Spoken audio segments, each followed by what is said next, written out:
Welcome to my new vlog. তো আমি সকাল সকাল উঠে পড়েছি। আজ আমার একটা শ্যুট রয়েছে, এখন সেখানে যাব। তার জন্য এখন আমি রেডি হব, দেন বেরোবো। ভাই রেডি হয়ে গেছে মাসির বাড়ি যাওয়ার জন্য, আর আমার মা ওখানে রেডি হচ্ছে। মা আর ভাইকে আমি এখন দিয়ে আসবো মাসির বাড়িতে। কি অ্যাকচুয়ালি আমার মাসির মেয়ের সাজ রয়েছে, সেখানে মা আর ভাই যাচ্ছে। কোথায় যাচ্ছিস? মাসির বাড়িতে যাচ্ছিস? কি খাচ্ছিস? সেটা বাদাম। শাড়িটা গাই স্বাদে আমার মাসি মেয়েকে আমার মা দেবে বলে নিয়েছে, আর আমি এই চাবি নিয়ে নিয়েছি। এখন ওদেরকে আমার দিয়ে আসতে হবে মাকে। আমি এখন যাব না, আমার একটা কাজ রয়েছে আজ।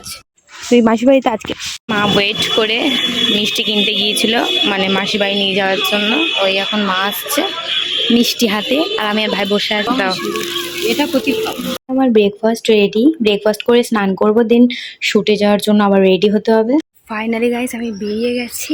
এত রোদ আর কি বলবো। অটোতে উঠবো, দেন ট্রেন রয়েছে আমার 12:18, তাই তাড়াতাড়ি আমার বাড়ি আমার ভাগাড়ের এই সাইডে। বলবো না কি বলবো, মানে ট্রেন ধরতে হলে আমার 1 ঘন্টা আগে বেরোতে হয়। রোদের জাস্ট বাইরের ওয়েদারটা দেখো, রাস্তা পুরো ফাঁকা, একটাও অটো নেই। এখন দাঁড়িয়ে রয়েছি, যখন অটো আসবে তখন যেতে হবে।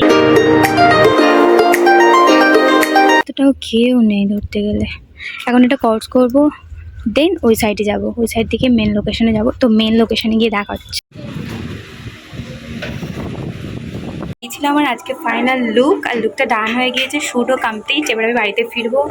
অলরেডি 5:30 বেজে গিয়েছে।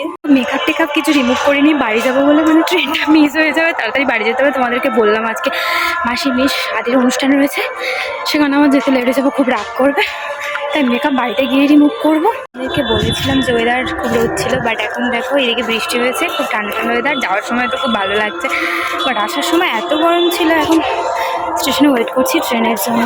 এই ট্রেনটা মিস হলে এখন 2 ঘন্টা বসে থাকবো। ফাইনালি গাইস বাড়িতে চলে এসেছি। আর একটু আগে কল করলো, যেহেতু আজকে রবীন্দ্র জয়ন্তী রয়েছে, তো তার জন্য একটা পারফরমেন্স করতে হবে আমার আর কি।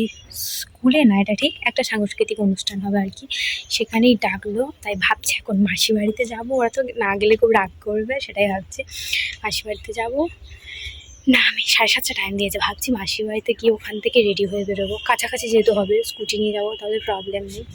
দেখি কী করে। চাবি মেরে রেখেছে যাতে না ঢুকতে পারি, সেটা কোনো ব্যাপার না।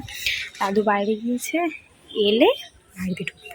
এখানে ফ্রেশ হয়ে গেছি, এবার যাবো মাসির বাড়িতে। এখন 8:13 বাজে। তার ডিসকাস করছে ডাক্তার, এটা হচ্ছে ডাক্তার দাদু। কি হয়েছে? জ্বর, তাই দেখ ভালো করেছি। ফাইনালি গাইজ বাড়িতে চলে এসেছি মাসিমণি বাড়ি থেকে। কাছাকাছি ছিল বলে তাড়াতাড়ি আসতে পেরেছি, নাহলে আসতে পারতাম না। শুটে থাকলে আমার দিনভর, মানে আমি আজ খুব টায়ার্ড, এখন ঘুমাবো। মা ভাই আমি চলে এসেছি। এই তো good night all and tata. দেখাচ্ছে নেক্সট কোনো ব্লগে।